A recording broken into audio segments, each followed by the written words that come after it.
Oh boy, how we feeling tonight? Episode 139. Let me know if you can hear me. Crazy sound problems. But we're here, and it's Monday. Here we go.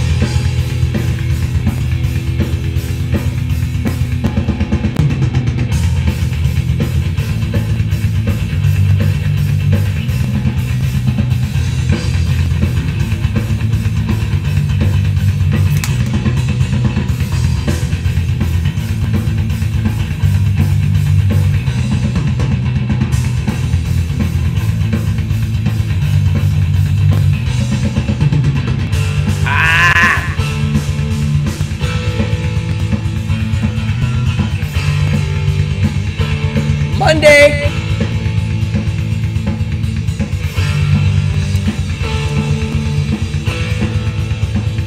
I'm a little flustered. Echo? There's an echo? Oh, wow. Okay, that's not good. Hold on. You said there's an echo? Hold on. You can hear an echo? Reverb? What the heck? Hold on here. Before we do that, what the heck? Hold on. Lorcan, what's up? I never have sound trouble like this. Hold on. So it sounds echoey? Give me some more descriptive audio. Hold on here. Mic auxiliary. Why is there an echo? When you say echo, do you mean like delay, or is it reverb for the sound people out there? I mean, sounds like a church? Really? I mean, I really don't know why it's doing that. I have no idea. You know what I'm going to do? I'm going to... I'm going to listen to it live. Hold on, I'm going to hear it. I mean, sounds like a church? Oh, really? I mean, I really don't know. Wow, it sounds like... It sounds like my CB. I have no idea why. Oh, boy. Open in on your phone. I did. I heard it on my phone. It sounds funny. It's so loud. Okay, here, I'm going to try something. Tell me if this brings it down a bit. Does this make it better? It might not. Oh, I know it's wrong. Tell me if this sounds better.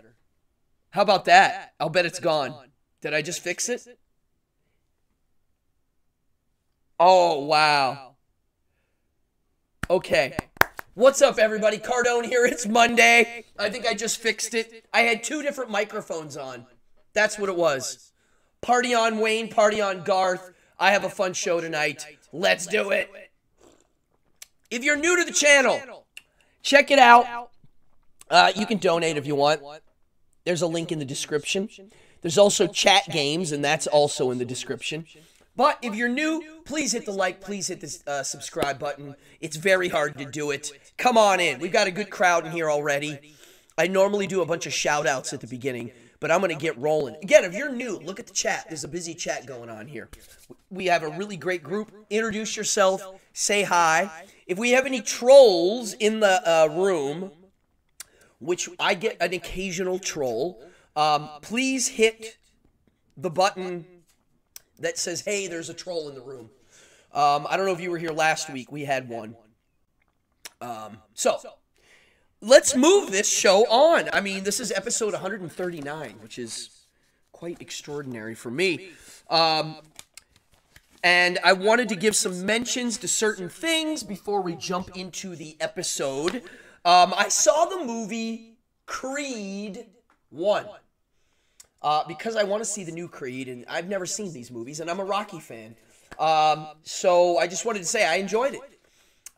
It's a technically Rocky 7. Where's the troll button? I think the troll button is where, if there is a troll... Hi, sis. My mom and sis are in here. What's up? The troll button is on their name, whoever the person is in there. I think there's a... You can click on their name and report them. So anywho, a shout out to the movie Creed. The guy that plays Creed is great. I thought Stallone was actually pretty extraordinary with some of the acting. And I wanted to give a shout out to, and I can never remember this guy's name, Jonathan Kwan. If you went back in time to when I was a little kid, right after I saw Indiana Jones and the Temple of Doom, that kid was my favorite actor.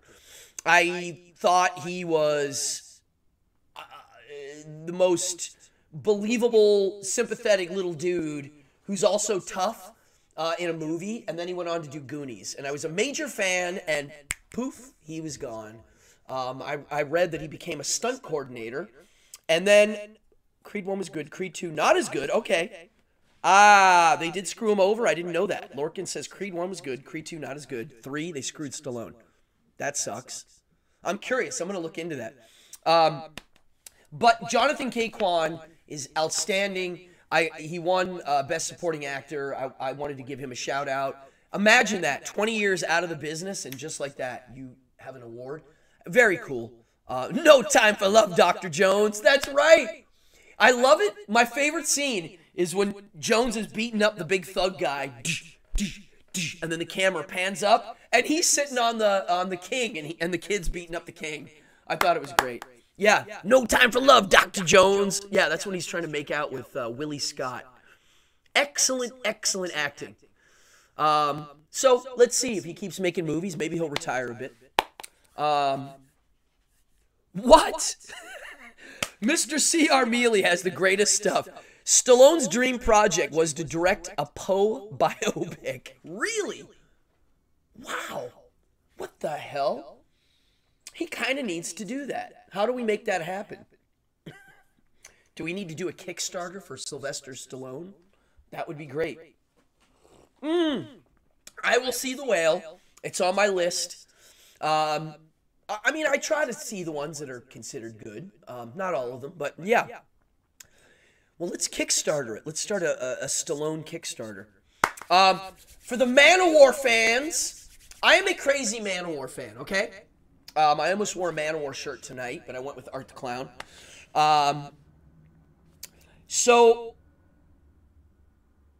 Manowar is one of my favorite living bands. I put them up there. It goes Ramones, Manowar, Merciful Fate, King Diamond, Cockspar, Dead Kennedys, Misfits. Those have always been kind of my favorites. And Manowar is definitely one of my favorites. They had a bump in the road with one of their guitar players, the unnamed one. And they finally got Michelangelo Badio, the guitar player.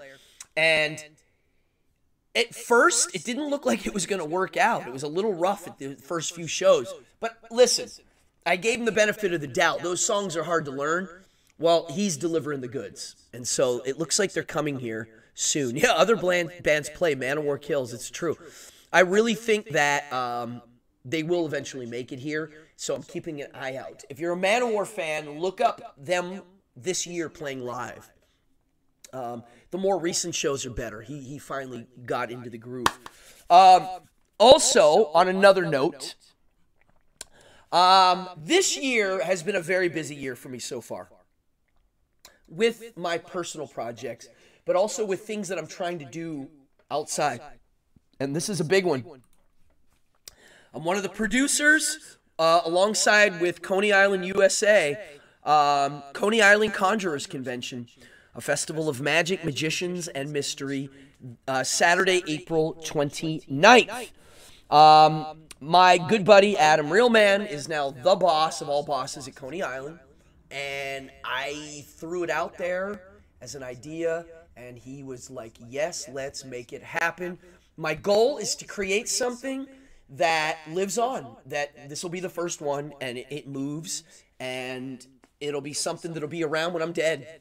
And so I wanted it to be a little bit more than a magic convention. And I'm going to be honest, I don't like magic conventions. One of the reasons why, they were declared the loudest band, and I will vouch for it. I've seen them many times, and it's beyond loud, but it sounds perfect. They're amazing. It's like its own thing when it's that loud. You can literally feel your eyes move and your prostate move. No joke. And your teeth. But it doesn't hurt your ears. It's like perfect. Anywho, magic conventions, I never liked them. Because I don't really like other magicians that much. No offense to magicians watching. There's a lot of bad habits that are bred when artists of certain types only hang out with artists of a certain type. And to me, the magic business is a little like that. So I wanted to do a magic convention that, like I wrote in the poster, it's a festival. It's for people that love magic too. It's not just for the magician sleight of hand nerds. I wanted people that are fans of magic to also buy a ticket. So I booked magicians that I think are good for that too. Good for magicians and for the others. It's not an obnoxious loud, just pure metal loud. It really is. Yeah, they are loud. But on the note of the magic convention, we have booked 1, 2, 3, 4 lecturers. All of them are fantastic. 2 of them are history of famous magicians. One of them is doing a lecture on how to make the book that the guy wrote is called Maximum Impact. I'm sorry, Maximum Entertainment. And it's about how to get the most out of performing.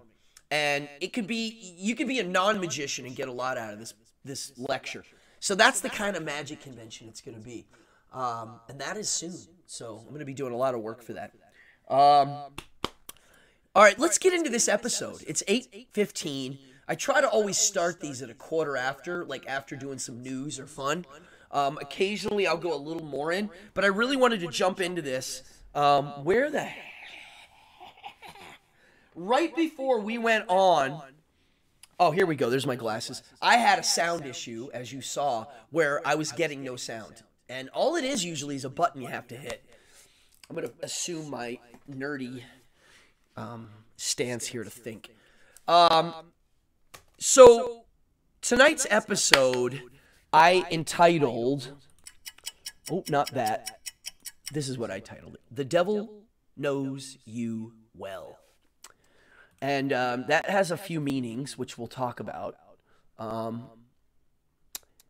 Yeah, not the hand cam, the live cam. Yeah. So, since last week, or 2 weeks ago is the last time I was on here. Last week, I wasn't here because I had a private event. Yeah, I was working. But the week before, I remember at the end of the episode, I presented the question of what is freedom? What does it mean? And I realized there's 2 parts to the question. A, what does it mean to feel free? And what is it to be free? For me to say, that's a free robot, or that's a free agent creature. To me, they're a little different. Like, for instance, someone can be in prison and say that they feel free. So, what does it mean? Well, last week, 2 weeks ago, sitting here live, which is why I like doing these shows, because when I do them live, with my brain in alpha, what do you call it? Alpha wave, meaning I'm kind of relaxed, I'm stream thinking. I can get some cool ideas pop into my head that didn't pop into before, not because of me, but because of you, and the people watching in the comments are getting me to bounce in new directions, which I hope I'm getting your brain to do too, which is why this is fun. And so the idea of freedom, I realized what it was live on the show. And that is something being its own causality. You are your own causality would be free. A robot What if a robot was, maybe we programmed it, but eventually it started to program itself and make its own decisions. And it was the cause of its own causality. That would be freedom, right? Well, the more I think about the idea of that as a definition, I really can't think of another definition. If anybody has one, please throw it out there. What does it mean to feel free? So to feel free, same thing. You feel like you're your own causality. Now let's look at that a little more. Now let's put the magnifying glass on that. The only thing I would say is its own causality in the universe that we know of would be what we consider God, G-O-D. I'll give it a lowercase g. Every now and then I'll write it with an uppercase G, depending on how I write it.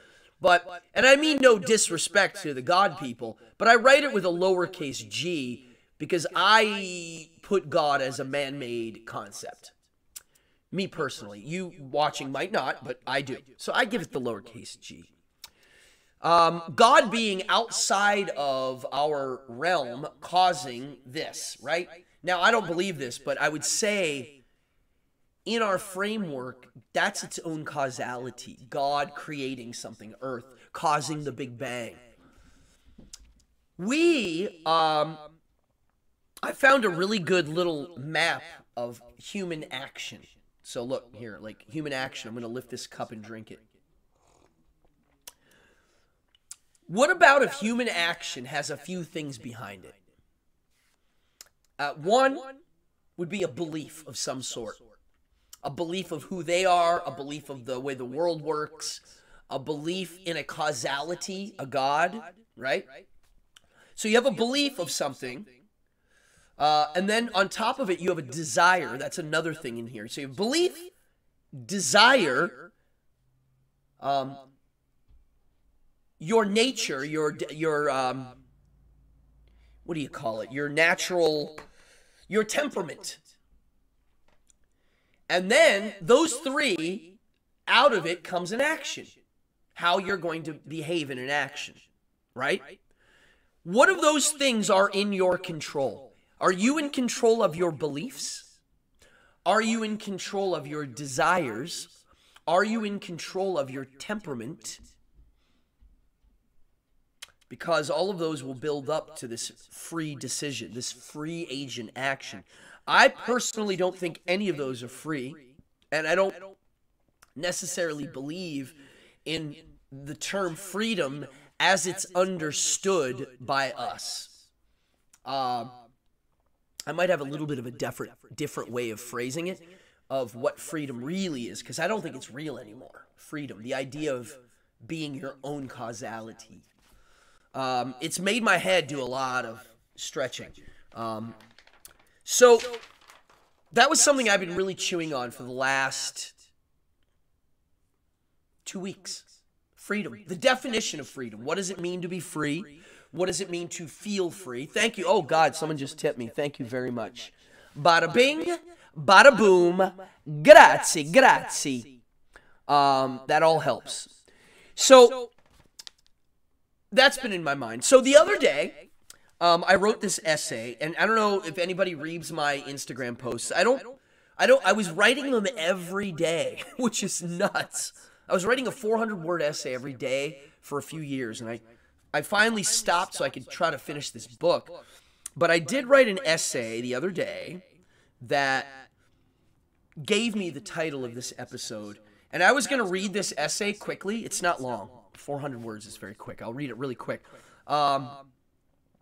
Because it tied into a lot of things that we talk about on this show. I think, someone's writing something here that's getting me going here. Temperament can be a tough one sometimes. Yes.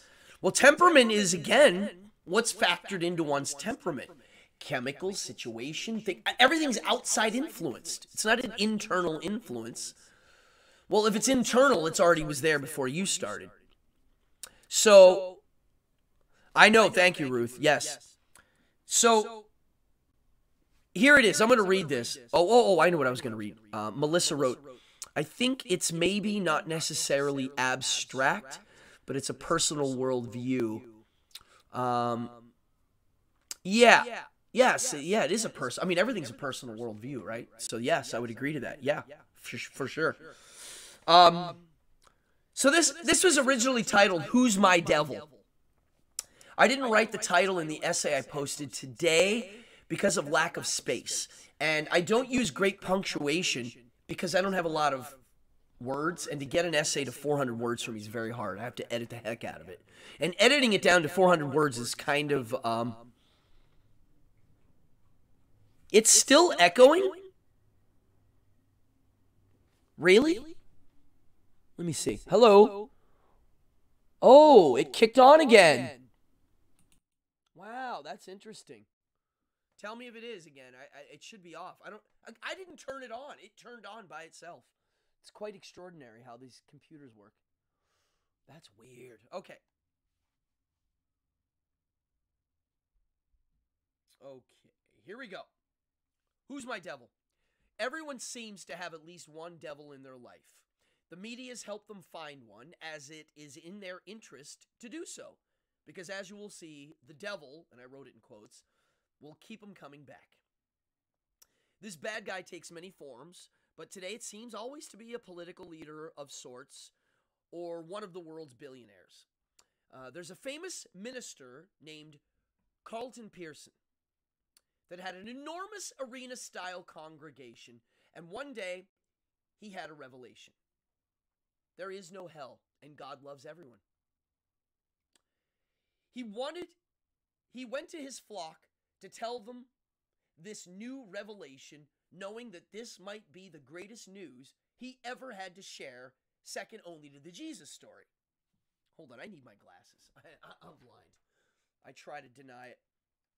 Oh, the volume is lower. I can turn it up a little bit. There we go. Perfect. To his surprise, they slowly all quit and found other churches. He took away all the power. Their power to feel that they were good and right. The devil and his hell was the frame in which they saw reality, and it gave them context and a role to play in this metaphysical drama. A purpose. A dangling carrot and whip that made sense and keeps the day moving. Take away eternal punishment, and those who think that they are being good and following the rules now need to think about it all in a new way. You would never think it is painful to be in the situation of feeling free, but it is for most. If you look at those who have scapegoats and devils that are part of their own mythology, they require a messiah of sorts too. These good/bad guys could also be a group and not individuals. I noticed that my devil, that I noticed as the opposer in my life, was already there. And now I see it clearly. It's me.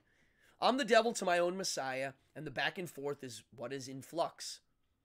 My devil is not seen as good or bad, but as one who knows my true nature. When something is wrong in my life, I focus on how I frame it all, and then I examine how to better focus or alter the frame to make it work my way. I'm also my own messiah and treat myself as important and as a good friend. The devil is rad. Okay, so there's a lot in there. First of all, the story about the preacher, I first saw it when it first came out, which was a while ago. They did a 60 minutes episode on this guy. Now, I'm not a fan of Christianity or its philosophy, but I've always been fascinated by theology and what it means to people and just its role it played on earth. I mean, Nietzsche said God is dead and we have killed him, but honestly,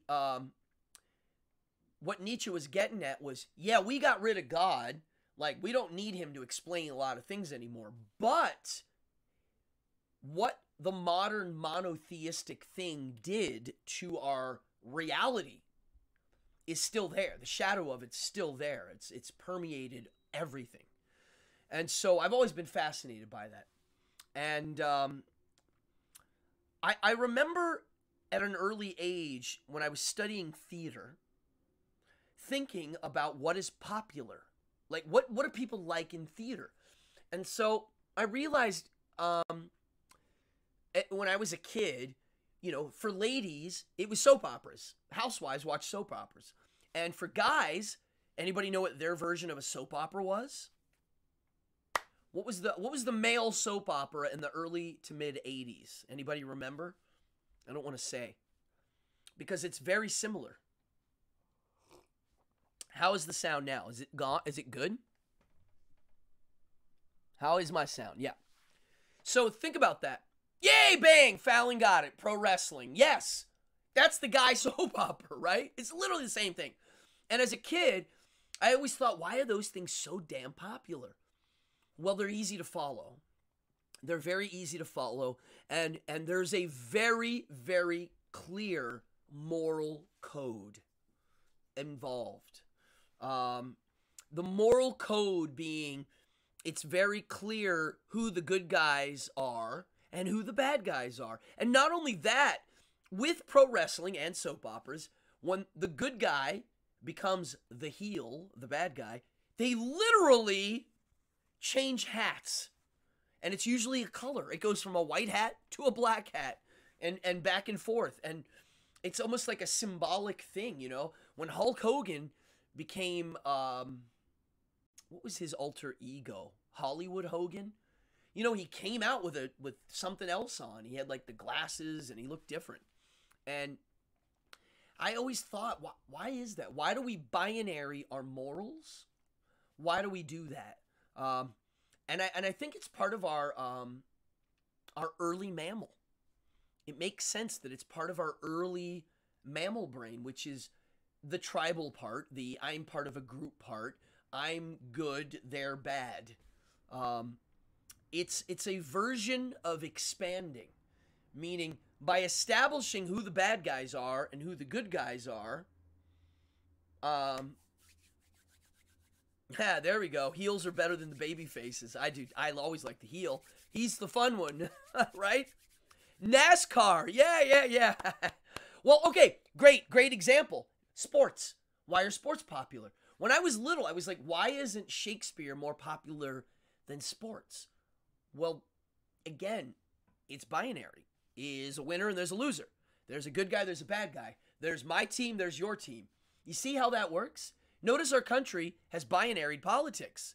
If you're not voting for one team, you're supporting the other team. Vote blue no matter who. Vote red all the way. All that crap. It's very like, it became polarizing. And I don't like that at all, which is why I stopped voting. It's just really funny of how everything kind of goes to this like good guy, bad guy, devil, God. It's very much that. Why is this? Why? We clearly evolved to be that way. Yes, there it is. Bill Yon says it in plain English. If there's no gray, the audience doesn't have to think much. Yes, and I do believe we do this thing for survival reasons. It's easier. It's just an easier way to literally get to the next level of living, which is the next morning. Yes, I mean, so the people like me, the people like the people watching this, we're the types that prefer to pull back a bit and to look at all of the things available and maybe what's popular and what. We don't do that. We're a little bit more able to do that. The thing is, I have to acknowledge, though, that my way isn't good or correct. Just like their way isn't good or correct. But I do acknowledge that they think their version is good and correct for everybody. I'll acknowledge that. Your way, you see it as good and correct for everyone. Right? The world would be better if we did it that way. The world would be better if we were all Democrats. The world would be better if we were all Republicans. The world would be better if we were all Muslims. Most of those groups would agree to that. They would. That's how you know they're full of shit.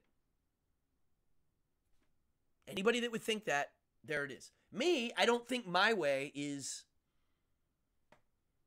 you know, I honestly, the illusion of choice. Yeah. I honestly never liked that way of working. See, yeah, wrestling. The thing about wrestling that I think has to happen is you have to go see it live because you get to be one of the actors in the show. Jason, right? Okay, yeah, Jason said. I don't know if you've ever seen it live.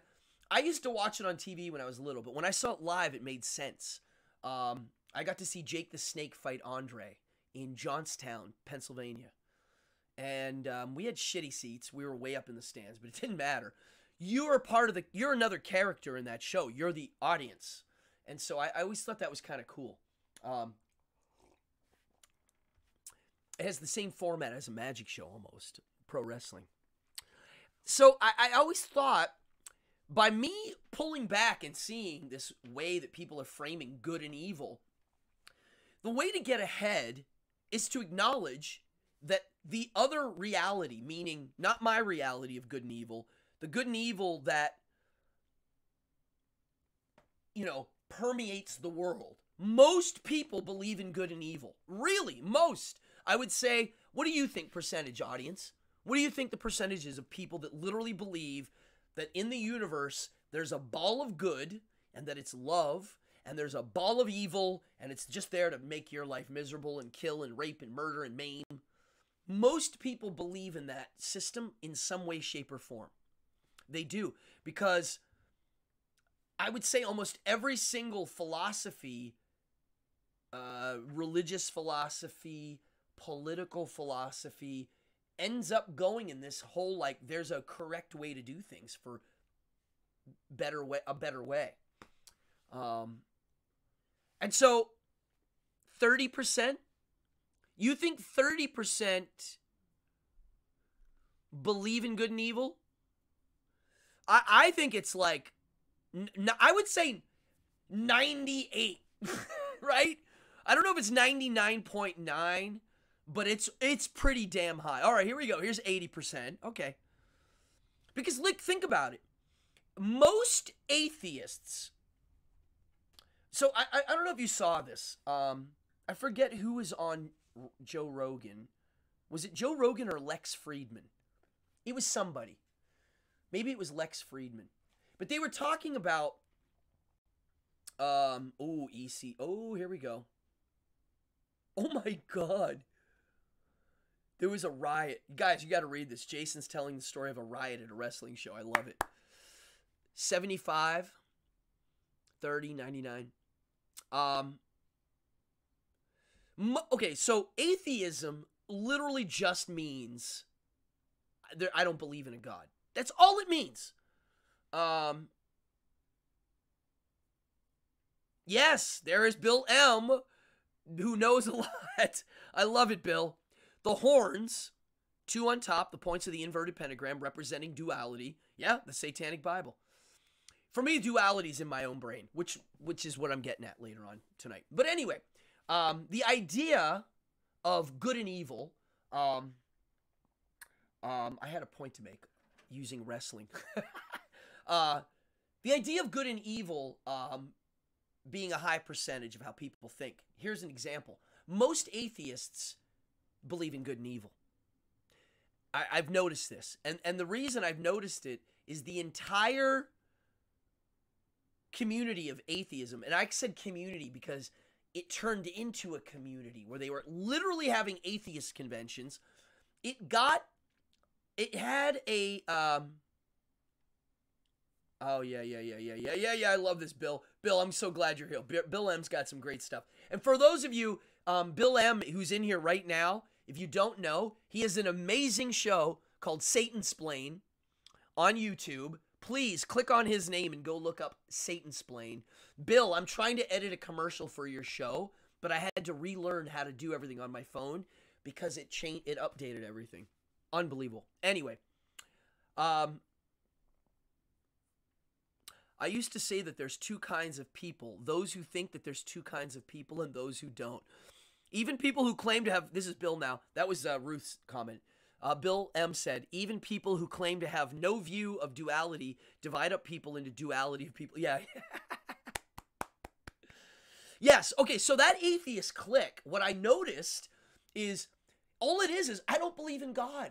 Is there a God? I don't know. Do you believe in one? Not really, no. That's how I am. Is there a God? How would I know?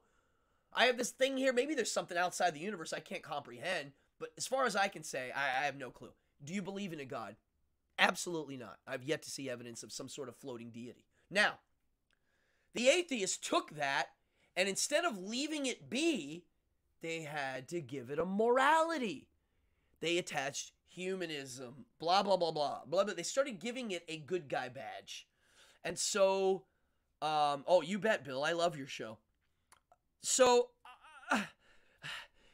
the atheist clique, that's what happened. They had the four horsemen, you know, the four famous atheists, and it became a version of a good and evil, a good guy, we're on the good right.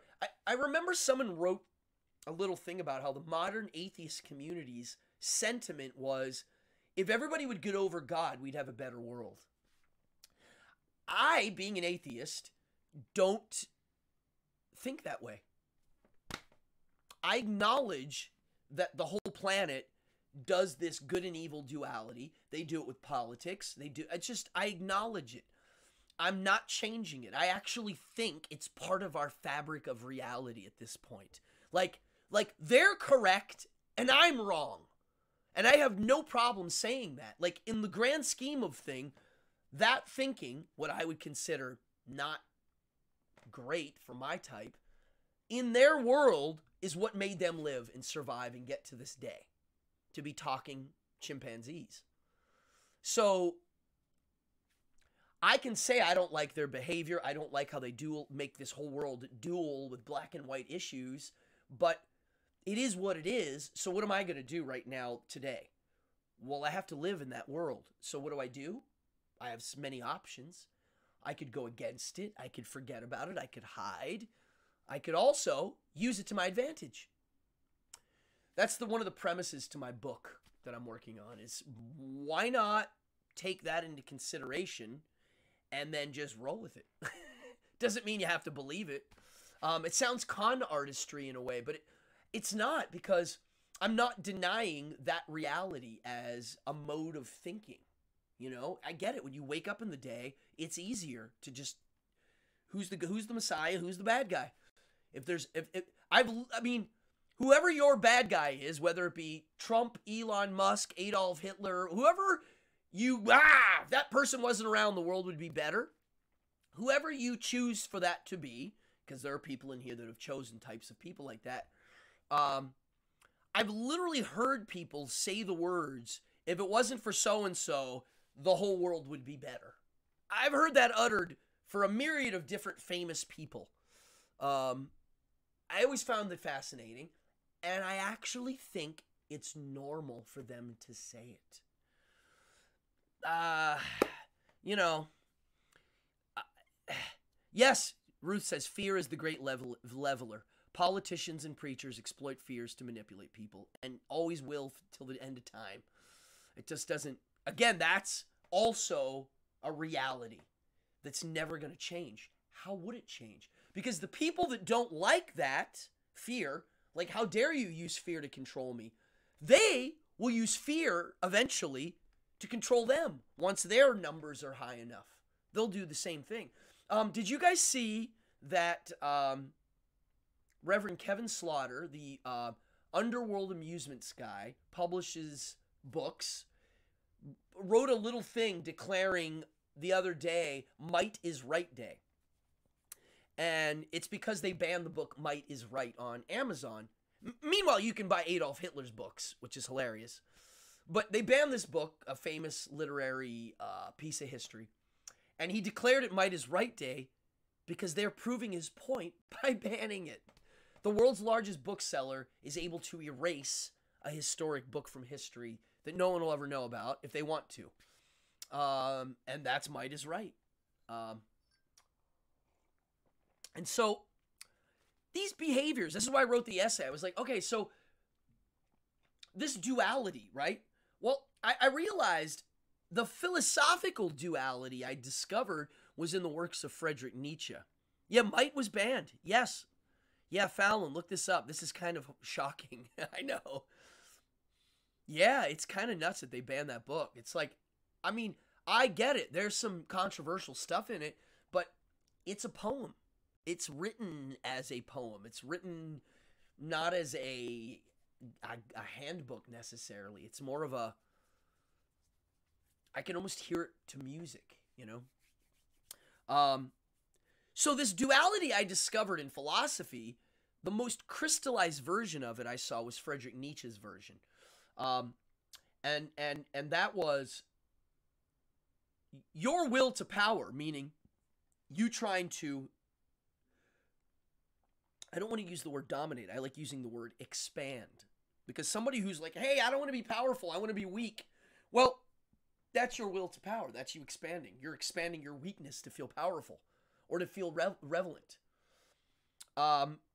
Nietzsche was like, not only is that going on in the world, you're doing it in your brain. You have different drives literally running the show. And that's not me. That's more philosophy. That's, I mean, the science guys are showing this now, that they know what part of our brain was the earlier part that evolved into the higher parts.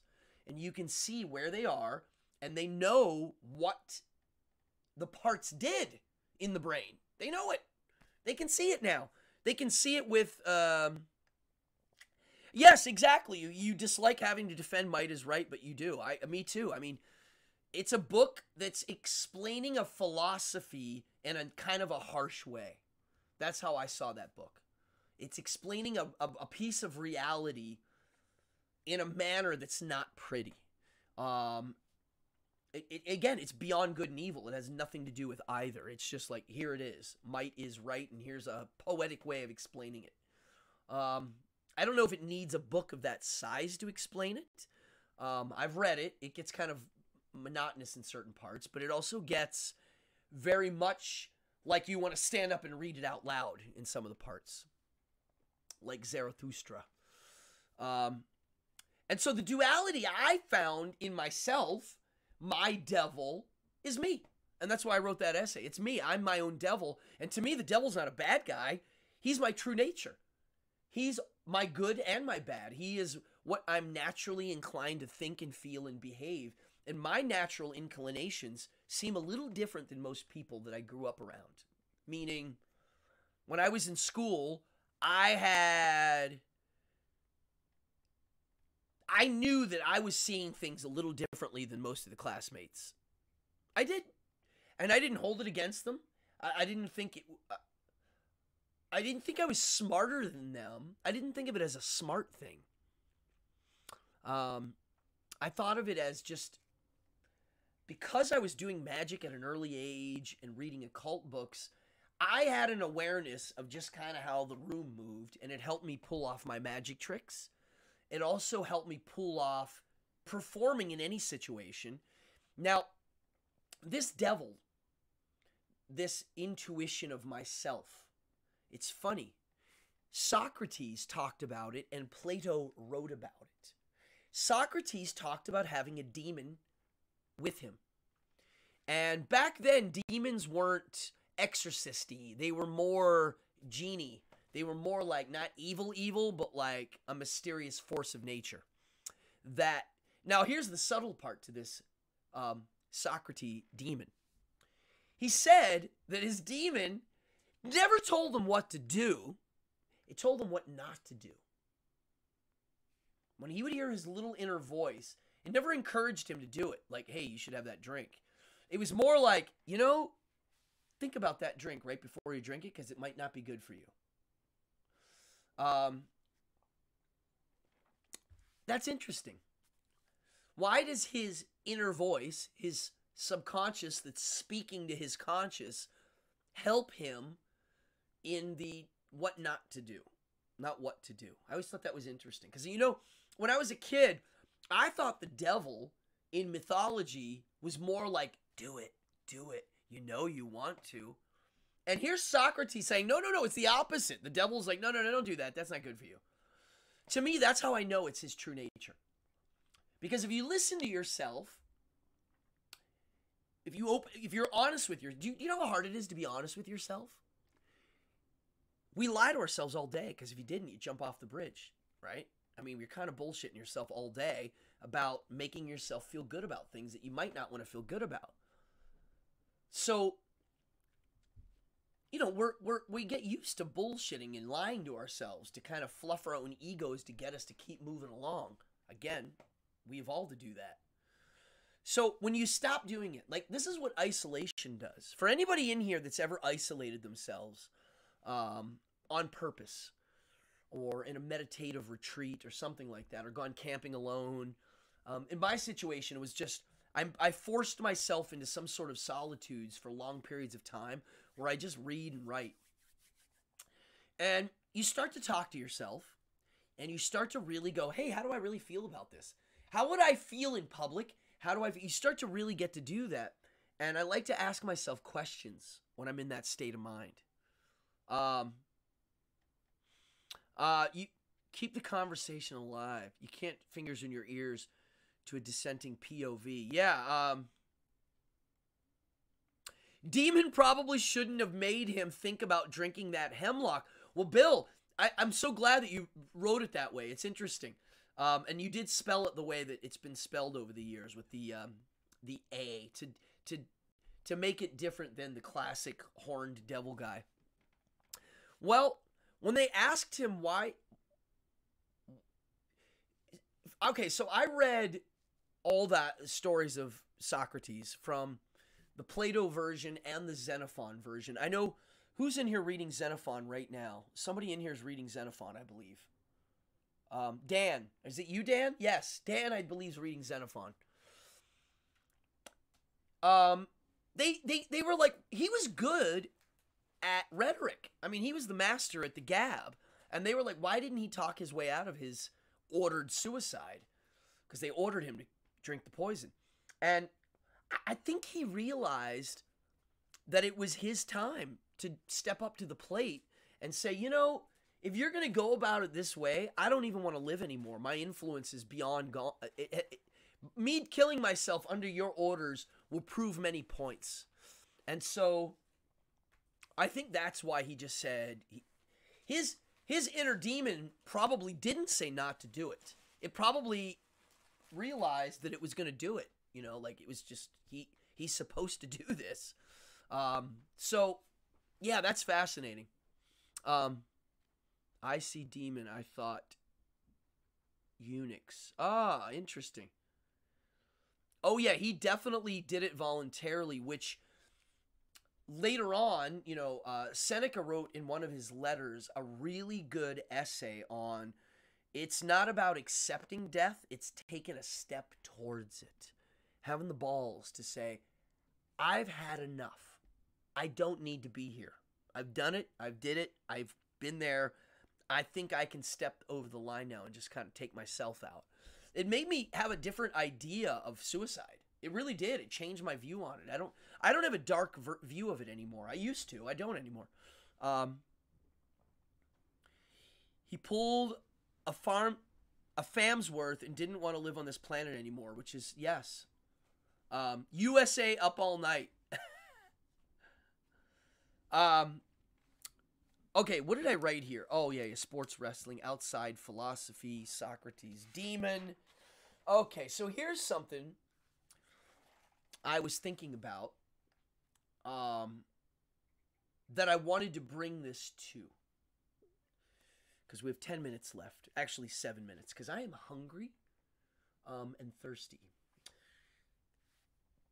I wanted to talk about last night in one of my states of reading. Oh, and by the way, I don't read a lot of fiction, but occasionally I do. Mostly I read role-playing game crap.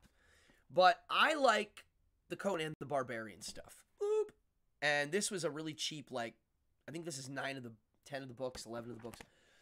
I've read most of these things, but I was reading it the other day, and I wanted to say, Robert E. Howard is and I read someone write this, but I'm going to say it. Robert E. Howard is a terrible writer, but he is an amazing storyteller. And I mean terrible. Like when I'm reading it, it looks like an 8th grader wrote down some of these lines. Like it's really kind of awkwardly written. But the story's good. The imagery that he spawns is new and exciting. And Conan's not a good guy. He's kind of a roughneck. He's not very nice to women. He's not very nice to men. He's kind of piggish. He comes off as a real barbarian. I mean, you're like, ugh. I was just reading it the other day. But then, okay, so on top of it, I've seen this book mentioned, and when this is over, I recommend everybody go look up the Wikipedia of this book. It's called The Red Book by Jung, and it's kind of hard to find.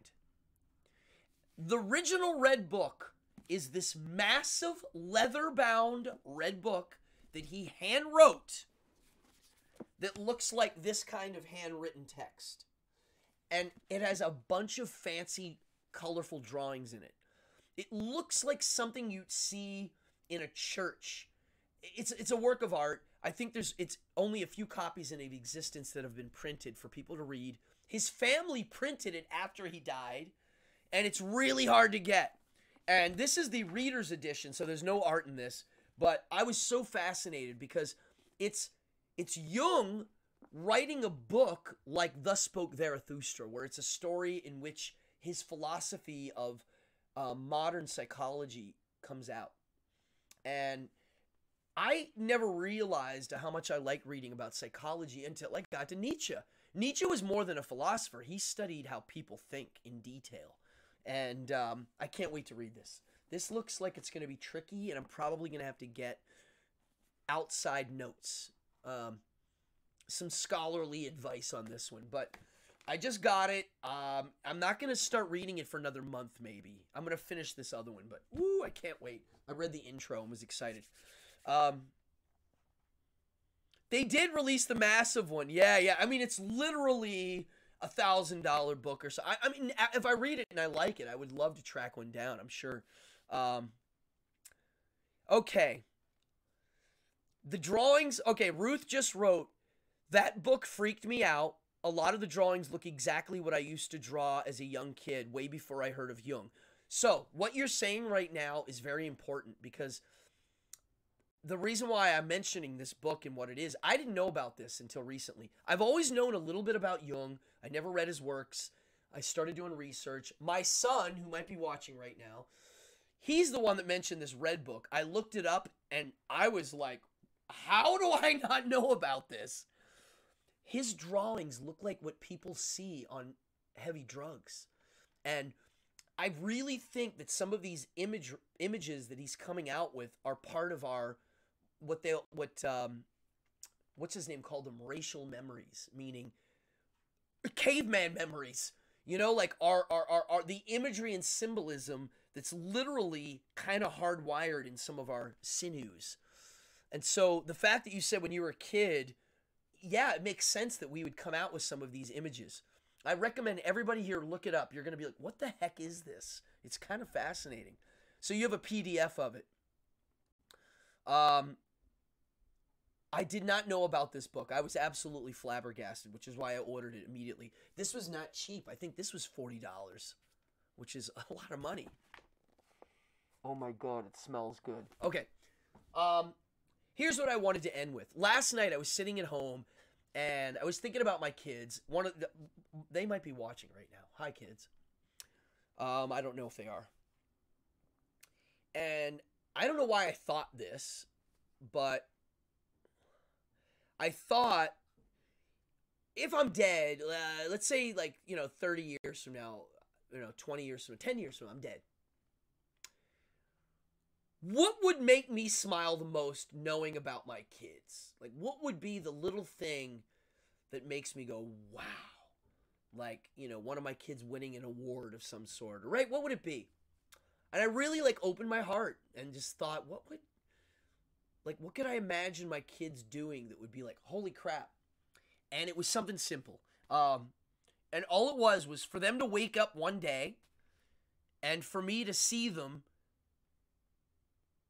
actually think about their lives and who they were and what they became on their, in their way and whatever their dreams were, and to say to themselves that they are happy of who they are as a person, and that's it.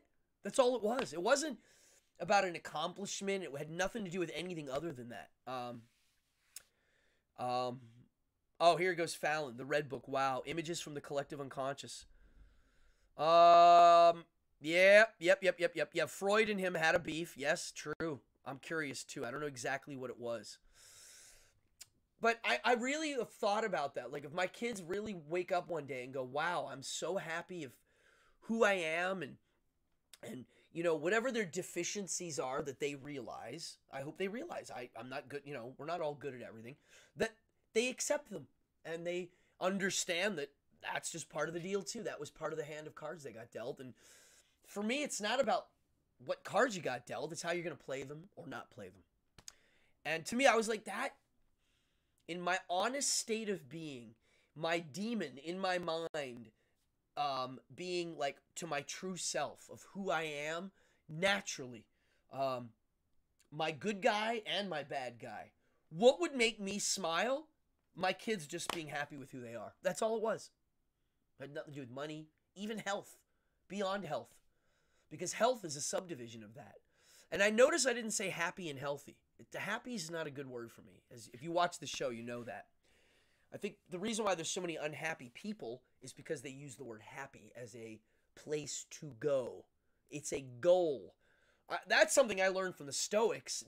Dan, who's watching, me and him share a love for some of these Stoic books.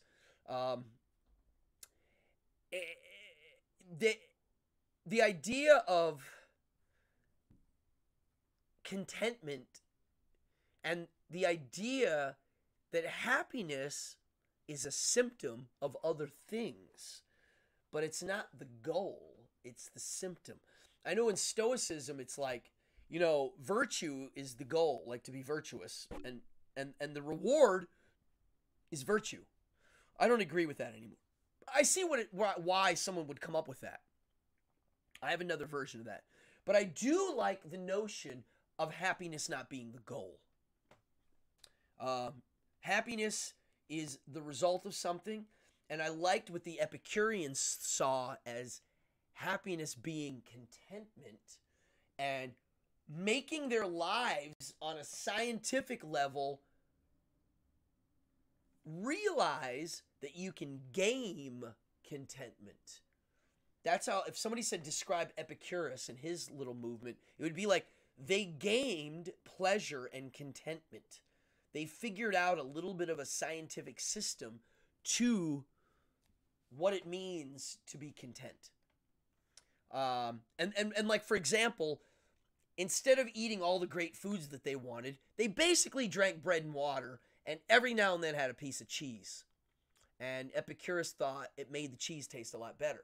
If you ate cheese every day, when you don't have that cheese, you're going to be upset. So he was like, no, we're going to eat bare bones, and then when we get once in a while this special thing. Yeah, there it is, Melissa. Happiness is so temporary that you may find it for a second, and the next turn it's gone. It's like water, it moves. It's not necessarily really something you can grasp or keep. Yeah, plain English, there it is. The model I always thought for this state of mind was this middle state, where when happy things happen, you're able to go up to it and hang out there, have this happy thing, this moment, but then you go back down to this neutral. And when bad things happen, which they're gonna happen, someone's dying, it's either you on the way out, or a loved one, or a friend, or a loss of something, you have to go down to deal with it. You have to deal with it, so you kind of have to go to this thing. Well, you go to it, and then you return. But if you're constantly up here, here's the middle, when the bad stuff happens, you have to go all the way down here. God, that sucks. And if you live down here, if you're the miserable type, when the good stuff happens, you're not going to get up to here. It's not going to get there. You might get to here. It's just a bad way of framing it all. Yeah, it's an emotion that's got, it's a fluid. It's a thing. It's not a goal. And I think, like Bill's saying, your happiness is like any other emotion. That means how is it a goal if it's an emotional state of being? It's like, I want to be in this emotional state of being all the time. Why? Because I feel good. Okay. What are you going to do when you don't feel good? Try to get back to that emotional state. Well, you're going to be trying to get back there all day. That's it. There it is. It ain't ever, you get there, but you're going to be trying to get there all day. So, what do you do? Well, back to the original premise of tonight's show, which is what we're going to end it on. Boop. The devil knows you well. What do you do? My advice to anybody who feels lost or purposeless, which is to me what this all is. I mean, again, back to that whole like people binarying heaven and hell. When you do that, when you choose a team, you've created purpose. Insta-purpose. If you choose a political party to follow and get behind, you're signing up for a purpose. If you choose a god to worship, there's your purpose. If you choose to live in a system where spirits, I love it. Bill Yan is a licensed therapist. I didn't know that, Bill. Congrats. That's a cool gig. I didn't know that. That's awesome. No, really, it's a great. I mean, dude, anybody that gets you as a therapist is lucky because you clearly understand what I'm talking about. This whole fantasy land of placing yourself in this pantheon of theater of good and evil. Most people do it. It's shocking. It's quite shocking. To me, it's shocking. I shouldn't be shocked. Again, I said it. We evolved to be that way. I shouldn't be shocked. But from my point of view, it's eternally entertaining. Let's put it that way. I wanted to return this notion tonight and end on the fact that if you realize what your true natures are, whether they be deemed good to the outside world or bad to the outside world, whatever it may be, whatever your true nature may be, if you're honest with yourself, then your contentment as a way of living seems way more feasible as a reality. Here we go. So would you say the world assigns purpose to labels for human beings? No. Well, okay. Well, I don't think anything assigns any purpose to human beings other than, like, if I just plucked a human up and put it on a petri dish and showed it to an alien, the only purpose I could see would be that creature eventually needs to breed so that there's more of them. That's it. If you take that away, again, they're supposed to make songs, poetry, dance, clown, kill each other. I mean, what's the purpose? I don't know. There seems to be an endless plethora of nonsense on top of it. So I would say there's no purpose. But I would say that if we relax, I don't think it's like my purpose in life. If you ask me what my purpose is, like, what's your purpose? I've decided that it's to spread the emotional feeling of wonder. That's it. That's what I do. That's what I get paid to do. That's what I like to do. That's what my art is about. That's how I see the world. And that is what I enjoy. That would be my purpose. Did I choose that purpose? I would like to say I chose that purpose. But if I look at my life all the way back to being a little kid, it was already there. I just became very honest with myself. I also had very loving parents that saw that I had deficiencies, but my true nature was very clear. So I was lucky that my true nature kind of was clear. Ooh, this is good. There's a lot in here. Oh my gosh, what's this say? I've been told contrast equals excitement. Okay. Okay. Who knew you need variation to live? Yeah, okay, really great. The world just chugs along. It takes a conscious mind to assign purpose. 100% Bill. Yeah, that's how I look at it. Like purpose is what we've come up with to explain the fact that we've realized we're space dust. I mean, my favorite analogy that I've thought about me as a creature is I get to realize I'm space dust for a couple seconds and then I cease to exist. That's it. I consider that lucky and wondrous. Oh my god, I'm space dust. What? And then I'm gone. That's it. To some people, that sounds terrible. Oh, did the Randy say the same thing? Spread wonder. I mean, that's it. Very simple. For a comedian, it's like, what's a comedian's purpose? To make people laugh. In a time of terrible things, maybe to take things that are terrible and make them funny. To take things that are embarrassing and make them funny. Whatever it may be, their goal is to make people laugh. Mine is to make people go, oh, wow, I don't know what that was. Why do I think that's great? Because it reminds us we're never going to understand everything. And why would you want to understand everything? Why? Ooh, here we go. Bill giving me a book. I highly recommend The Robots' Rebellion, Finding Meaning in the Age of Darwin. Dude, I'm all over it. I'm going to look that up, and I'll probably order it tonight. Let's see. I love it. Well, I always thought that we were chemical robots. It's kind of what we are. We're on a robotic pattern, and chemicals are what the computer is. You know, like I thought as a kid, Superman had crystals for his computer. And I thought, wow, that's so far-fetched and foreign and alien. Well, we have a chemical computer. Literally, it's a chemical computer. It stores information just like my laptops and my computers. It's no different. It's better, actually. It's more than my computer. It holds more information, which is fascinating. Wow, I have a lot to think about. I have to write this book down. Did you guys have fun tonight? I did. This episode for me was very free-flowing. It just kind of came out easy. I like these episodes. It means I'm just speaking from my heart. I really didn't have much planned. I took a few notes. You know, I wrote that essay today. The episodes that come out easy without much thought usually mean that I really was being honest with myself. I'm just spitting it out. So thank you for watching tonight, everybody. Wow, we had a good group tonight. Spread the word. Thank you, Ruth. Thank you, Melissa, Bill, everybody in here, Mr. Mealy, everybody in here participating. Thank you. Yeah, you give me things to think about, too. We have some smart people in here, so thank you. I'm just trying to get us all thinking and chewing on some new stuff. There's nothing else to do, so why not? That's what we do as humans. I would say that's our purpose. Nietzsche always said that